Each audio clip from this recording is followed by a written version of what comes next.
சற்றுமுன் வெளியான தகவல். கலைஞர் மகளிர் உரிமை தொகையில் முக்கியமான தகவல் வெளியிடுது.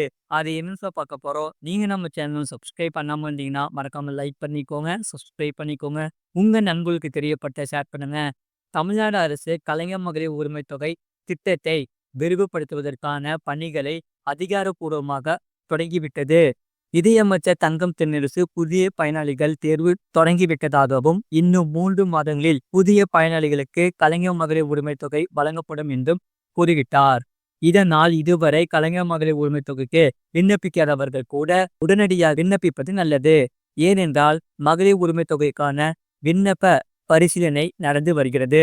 ஏற்கனவே 1,15,00,000 பேர் கலைஞர் மகளிர் உரிமை தொகை பெற்று வரும் நிலையில் புதிதாக எவ்வளவு பேர் சேர்க்கப்படுவார்கள் என்ற விவரத்தை தமிழக அரசு தோராயமாக கூட தெரியவில்லை. இருப்பினும் சில லட்சம் பயனாளிகள் தேர்வு செய்யப்படுவார்கள் என்பது மட்டும் உறுதியாகி உள்ளன. அது மட்டுமில்லாமல் அப்படி தேர்வு செய்யப்பட்டவர்களுக்கு கடைசி நேரத்தில் கலைஞர் மகளிர் உரிமை தொகை கிடைக்காமல் போக கூட வாய்ப்பு இருக்கிறது. முழு வீடியோ லிங்க் கீழே இருக்கு. அதை கிளிக் பண்ணி பாருங்க. மறக்காம நீங்க லைக்